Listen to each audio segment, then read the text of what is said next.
Welcome everyone back to another episode of Q&A with Sharon son George. Obviously, you can tell by now this is the holiday edition, the first one. I'm really excited. I was my mother's caregiver after she was diagnosed with Parkinson's disease. Sadly, she passed on 1/1/2020, so we started Together for Sharon.com in her memory and to advocate today for a cure for all those still battling PD and their families because no one is ever alone in this fight for a cure. Today's guest is someone I know literally we met, and it was a beautiful event, beautiful time, and she does so many incredible things, and we'll probably laugh. Hopefully, we won't cry together, but we'll smile a lot. And I wanted to welcome you, Jeanine, to the show. And we have so many important things, but the most important thing today is that I want the world to know about the incredible work you do. And we picked this holiday because that's one of the most inspirational times. It's also a tough time. My mother, unfortunately, doesn't have a seat at our holiday table, but we do this in her memory and all those we've lost due to Parkinson's, but also for all of you out there still battling. And really, just to, if we could make you smile just for a short time, then I think we've done beautiful thing this holiday. So welcome again to the show. Thank you, George. You're my first podcast. Well, I had to love put out and got it. all you do, and I really appreciate the advertisement you put out there. Everybody loved it. So maybe you could just start before we get into really the fun and the importance of this all. You could tell us a little bit about yourself. Well, I am mother of two kids and a wife of a great husband and occupational therapist by trade. Um, and now I raise money for the Parkinson community, and specifically the Michael J. Fox Foundation as a Team Fox member because my mom had Parkinson's, like your mom. My dad had it. We added on to our house and took care of them for my dad 13 years, mom 6. And then prior to that, my brother ended up getting Parkinson's. I remember my grandmother having Parkinson's. My great uncle I know had Parkinson's, three great aunts, Parkinson's. So, yeah, we have a reason to raise money, and we're doing our little bit. And our little bit is shorts. We love the shorts. In fact, it got me at laundry day. So I'm trying to get my shorts ready because shorts day is coming up and it's in 10 days, George. So I hope you get your shorts ready. So while I'm talking, I'll do a little bit of laundry, but gotta fold them. So shorts day started back in 1986. I used to be a recreation director in a nursing home, and there was a book sitting there, and it was called Chase's Calendar of Events. So this is the 1986 version of it. And I'm like, what can I do here at the nursing home? Like, let's wear shorts on the shortest day of the year. So I submitted it into this book, which at that time is the Bible of special days. It was accepted, and that was the beginning of Shorts Day. So after my parents passed away, I felt the need to do something with Parkinson's, and I always like doing kind of fun things out of the box. So okay, Shorts Day, and I go back to doing something with shorts. So my daughter and I came up with the word shake and freeze. So okay, shake and freeze day. On shake and freeze day, we're going to wear shorts to shake and freeze, which, as you know, are symptoms of Parkinson's. So it's kind of like shake and freeze day, shorts day, but kind of the same thing. Um, so we wear shorts. And the thing is, when I happen to look back in this book, you know who else's death anniversary or special day it was? It was Dr. James Parkinson's death anniversary. So the day was meant to be as a Parkinson Awareness Day. I know we have World Parkinson Day, but my little thing is in the Northern Hemisphere to make Shorts Day a big deal. To see people wearing shorts and say, why are you wearing that shorts? The next thing you know, everyone will be wearing shorts, hopefully. Capture attention, and then I think you bring awareness, and next thing you know, you get some money, and then hopefully we'll have better treatments and a cure.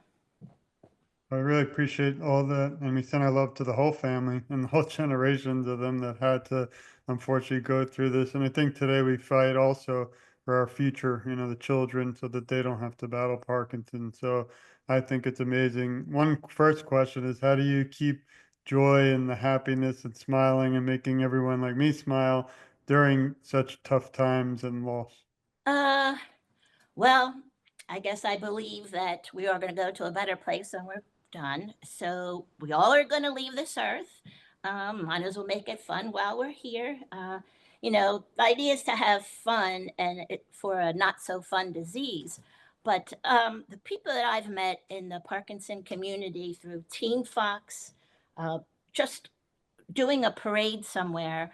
Oh my gosh, what wonderful people. And they are living with Parkinson's. They're not dying. Doing they're doing pretty good. I think my dad did really well. Um, yeah. Keep on moving. Um, these are the Grinch's favorite, by the way. Um, Oh, yeah, have fun. So that's why I do one of the things that I do. Well, first it started off just wearing shorts with friends and just going out. And then it's like, well, people with Parkinson's shake and freeze all year long. So then I'm like, okay, summertime. And then I'm doing a Halloween parade in New Jersey. I have signage that brings attention to Parkinson's. Um, and Teen Fox, hand out candy, stickers. You see a kid, it's kind of two things in one. You bring joy, it attracts people. And then the next thing you know, you're talking about Parkinson's. The next thing you hear, oh, my dad had Parkinson's. You know what? I have Parkinson's.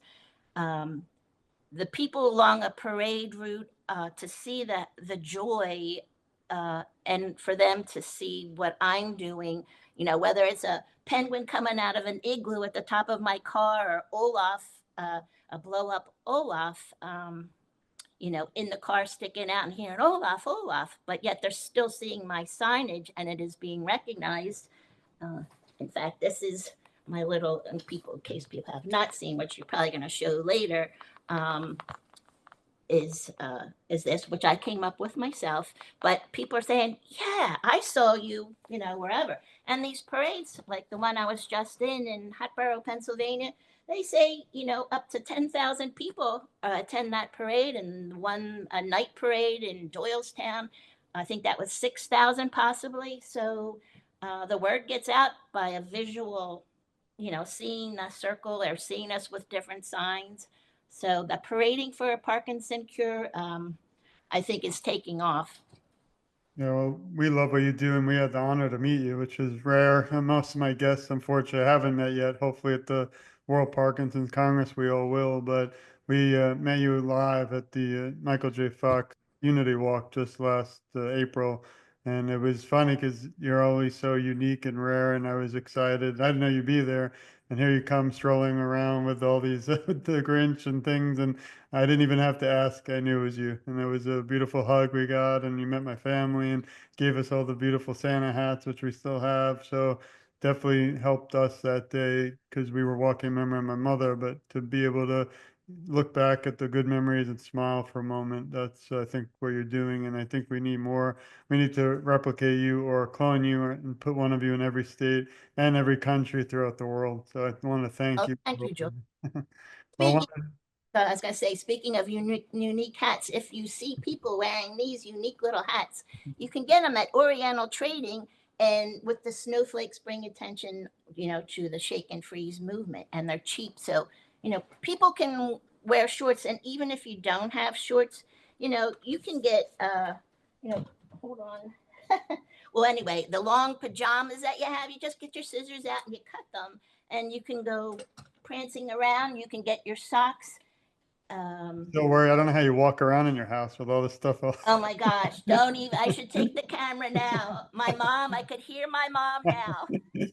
Well, as you're showing us more things, I do want to start off a little bit with and share a few beautiful things that you've done in your time as a fundraiser, but also for awareness for your family and all those out there battling and listening today. So please, very important to support Janine and Shake and Freeze. First, I want to start at, if you go to togetherforsharon.com, completely again free. If you click interviews, then look up Shake and Freeze and Janine. You can see her famous Christmas photo. But this is a really great spot to learn much more about what she does and all about Shake and Freeze. You'll also be able to find important links to reach her, and here's some parade photos. So you'll be able to also reach out and contact her directly. And now from there, we go to the most important. If we had a drum roll, we would do that. But for us, we'll do a Christmas horn if you have one of your horns. But this is a very important site. Please go to shakeandfreeze.com. I'll be adding the website to the notes in the show, so you'll be able to just click on it. And here you can see all that she does with her family. And I just think it's not just beautiful, but incredible. We again, and I love the polar bear, and it's so unique. Like I don't see anyone else doing this, and I believe by now it's probably well over $150,000, much more beyond that, unless you haven't. I'm not sure. Well, George, I'm going to interrupt you because from Please. just today from the accounting offices of Donner and Blitzen, I had them do a little accounting for me. And now we're at $172,700. And since I've been a Team Fox person, basically 170, I did start raising money before I even knew there was this Team Fox thing, which I encourage everyone to start their own little. Oh, that's why. Hold on. Actually, when you come back, I do have one question about, and while she's looking for something, The please go goodness to. of the oven. That's all right. Also, Janine has Shake and Freeze, so you can follow her on Facebook at Shake Freeze. Of course, I'm following, sharing, and there is actually a picture of me. So we're going to share that as we're live. I love sharing things while we're on, and you can see the podcast alert, which is really, I appreciate you sharing that. Also, you can reach her, and we often are, I consider Janine family. So you can also reach her on Instagram. Same thing at Shake and Freeze. I think our internet has shaken and froze, or it's just this website for some reason. So we'll come back to it. And but again, it's Shake and Freeze. There you go. Thankfully, it came back. But you can follow her. I want to see the followers up to 1 million. And until then, I won't stop advocating to also help support all that you do. And if this does come back, you can see it together for Sharon on our Instagram. We do a lot of work to help also support you. And another beautiful thing is one question I had. Next one is, I know you said you were doing this before you learned about Team Fox. Maybe you could share why you decided to go with and support mostly, although you support other organizations, but Team Fox and the Michael J. Fox Foundation. Yes, I do support other foundations, charities, Parkinson's, but Michael J. Fox. I'm sorry, but what a wonderful human being! And if people get the chance, check out some YouTube videos of him. He's the same age as I am. He's funny, and his vision to do something at such a young age and to be where we are today kind of takes a special person, and how the money is used, how it comes in, and it's being sent right back out to what they think are the greatest needs at that time. Um, Progress is definitely been going on since my parents passed away. It seems like it's what's the word? It keeps duplicating. You just keep hearing more and more good things going on. It's very hopeful. And I'm hopeful every time I go back to this MVP weekend to hear the things that are in the works that are actually being done with FDA approvals, medicine, whatever. There is a lot going on. Um, the one thing I also wanted to mention is that, this day, Shorts Day, isn't just a day that I made up and this book went in, but I've also been recognized in Pennsylvania by the House of Representatives and the Pennsylvania Senate. They've declared December 21st, actually Shake and Freeze Day. And um, if you just got your mail like I did, the Michael J. Fox Foundation just highlighted us in their fall winter newsletter, did a little blurb Congratulations. on us. Yeah, we So just got it today. It's yeah, I everyone around me got it. I asked for some, and they sent me a box full of them. So yeah, I'm real appreciative of this. I think the word is getting out. It is unique. It is different. I say get attention first and then see where it leads. But the stories I hear, even I'm going to share one story along the parade route. Somebody had given in a plastic bag all pennies and wrote down, I think, $1.36 inside on a scraggly looking paper. And I'm kind of wondering why on that parade route, this guy said, "This is my mom wants to give you this." It's a change in a plastic bag of $1.36 and change. So there really is some heartwarming stories. We do go kind of bar hopping. Will just go prancing around with music and signage. Next thing you know, people are giving us money. My uncle had it, and my grandma, like I said, it's everywhere, and it is the fastest growing neurological disease. So yeah, we need more people to wear the shorts, get attention. This is the winter solstice. The Alzheimer's Association has the longest day in the summer. So it would be great if both the Alzheimer's and Parkinson community kind of, since we both have a solstice, kind of feed off of each other. That would be pretty neat to recognize both of those days as one and the other. Thank you. Yeah, and as we now move to the next part of the show, these are a few questions more about you, so we're gonna always have fun on these. Can you list three words that describe who you are? Well, I'll say what people say, unique, as you said. And speaking of unique, I do have different colored eyes, and it is a special day. And it was even on Jeopardy. So if you look up different color eye day, you'll see my name associated with. So now we need Shorts Day to be on the TV show Jeopardy too. So unique, creative.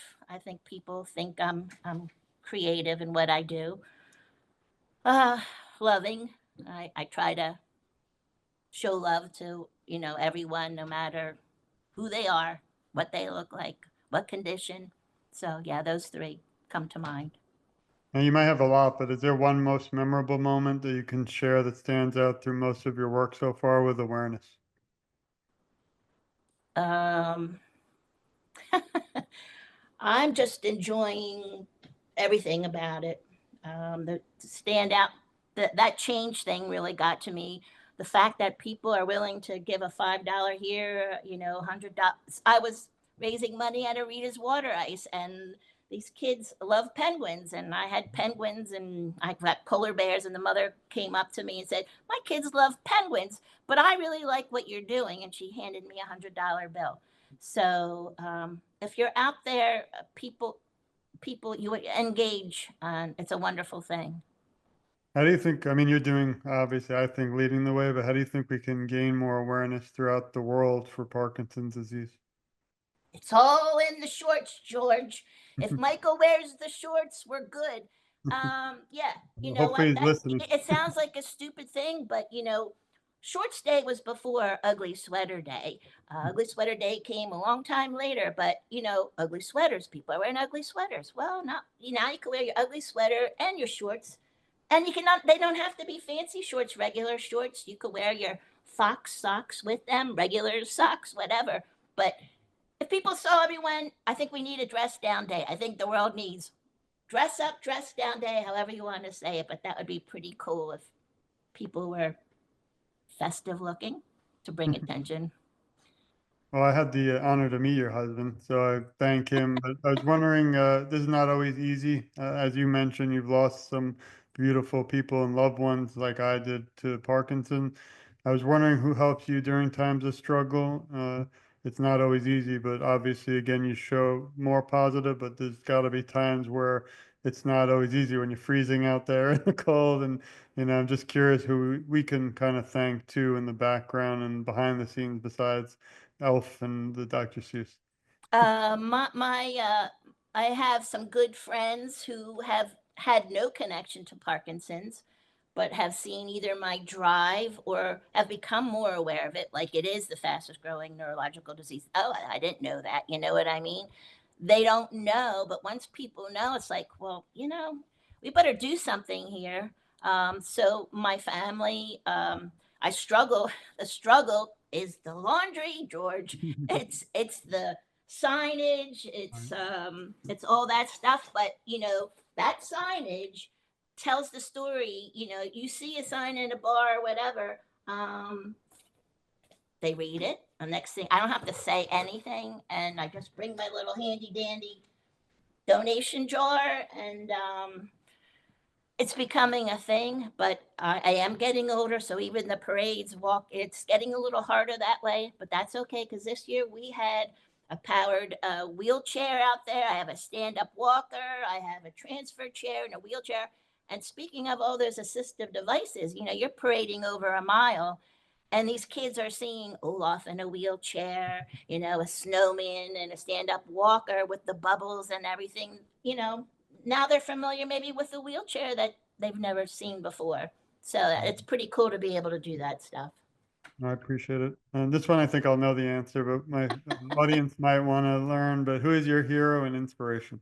Uh, as far as Parkinson's, yeah, Michael J. Fox. Like I'm not a I like people I like people, but there's no movie star or politician or anything like that. But I'm very impressed with what I see. So I would say it's him at this point. And yeah, my parents were definitely wonderful people. My grandma, like yeah, that's why I do what I do. They took care of me. I took care of them till their final days. Wouldn't change it. I would change certain things along the way. It was hard, but when I approach my last days, whenever they are, I know that I did the right thing. I can sleep at night. I gave 150% to make sure I anticipated their needs. I think I did okay, so I'm comfortable with my life. Thanks. And actually, to follow up with that, since you and I were both caregivers, are there any tips you can give someone who might be listening that are caregivers? um, this is actually more for the people who are not caregiving. You know what, one of my favorite quotes is the one about the littlest deed is better than the grandest intention. I think Oscar Wilde, something similar to that. Everyone says, I should call them up, and maybe I don't know what to do. Well, you know what? Just do something. Say, I'm going to the store. I'm going to get you this, that, this. Is that okay? All right. Just to sit with someone who's a caregiver, uh, it's just having somebody there is huge. People, I've had some help taking care of my parents. You were still on call all the time. You didn't know when they were going to call out. I was trying to raise a 2 and a 4 year old when my parents, we added on to our house. So many times I think they're dying. This is the night, and it wasn't, and it is, it isn't. You think this is it, then they do fine. Um, so yeah, the caregivers themselves, you're doing the right thing. You can only do as much as you can do. Those that uh, in families, if you don't live nearby, you can send food to them. You can make their job easier. If they're the caregiver, they need to concentrate on that. But everyone needs to step up, and do, whether it's finances or anything like that. But you'll be okay. And this one kind of goes with the question you were talking about before, but you'll love this one. If you were asked to write a script to a movie about your life story, what would you call it? And what actress would play your role? I don't know, George. I think I'd have to play it. I don't know. I'm not too good at remembering lines, so that's always a problem. Me too. Um, I, hey, that question was an honor questions. On Yeah, purpose. I don't, I think you might want to name it Shorts. yeah, Shorty Jean. I don't know, but yeah, sure, it's a short movie. Yeah. Well, I want to thank you again for all you do. If you could leave the Parkinson's community today with some words of encouragement, what would they be? Keep on trucking. Wear the shorts. Sport the short. Mhm. Um, wear the shorts. Get the attention. I bet you. I think that's the key. That's just in my mind. Get the shorts. And George, you know what? Not only do I have to do shorts laundry, but look, the socks are worse, George. The socks are worse. Well, you shared so much and you're always open and willing to join us, which means the world to me. I consider you family, friend, and obviously we will continue this and grateful for all you do. And for everyone listening, I do have a little message for you and the listeners. We love you, we support you, we care a lot about you, and you're never alone. I, along with Janine and Shake and Freeze, will advocate for you, and together I feel our voices are so much stronger. I always end with I'm just getting started because obviously I'm not. But when I was at the Unity Walk, I actually ended up, I didn't tell you, but Janine, but when I got home, I was in the emergency room for 2 days. I think I had the flu, but seeing you there, no matter what I'm going through, inspires me to keep fighting. So I'm grateful again for your everything you do. It's just a beautiful thing. And I hope everyone listening, please support all that Janine does at shakeandfreeze.com. We'll provide the website, also her Instagram, Facebook. For some reason, for this time, Instagram's currently down, but that's a nationwide thing, I think. Unfortunately, but she's still available. And please support, donate, and help her. Not only will it send her to the Team Fox event yearly, but it'll help to really research towards a cure for the Michael J. Fox Foundation, and a big organization I personally support as well. So I want to thank you again for your time and joining me today. Maybe we could do this every year because I think the holiday is an important time that we all need to smile a little bit more. Whether you're battling the disease, whether you're a caregiver, or whether you're someone like both of us who unfortunately lost their loved one, they do live on through everything that we do, and even a little smile from the Grinch, from Will Ferrell, and Elf, or from your beautiful costume today. And mine's more New Year's. I couldn't come up with the other one in I'll time. say something, George. I'm sure I have penguins, I have snowmen, I've got foxes. Thanks. I appreciate it. And my kids still have the hat you gave them, so they love it. But again, we send our love to you and everyone listening. This has been another episode of Q&A with Sharon's son, George. Please stay tuned. So much more to come, but I do hope you really enjoy this special edition, holiday edition. And if we don't see you before, have a happy holiday and obviously a happy new year. We love you, and we're going to keep fighting right by your side till the cure is at everyone's doorsteps around the world. Thanks again. Thanks, Janine. It's been so much fun. Thank you, George, for what you do. You're the energizer bunny, I think, of advocating. Take care of your. Uh, and you're the Energizer Fox over there. So together we'll do some important work. And thanks. Bye. See ya. Thanks for the first podcast, George. Anytime.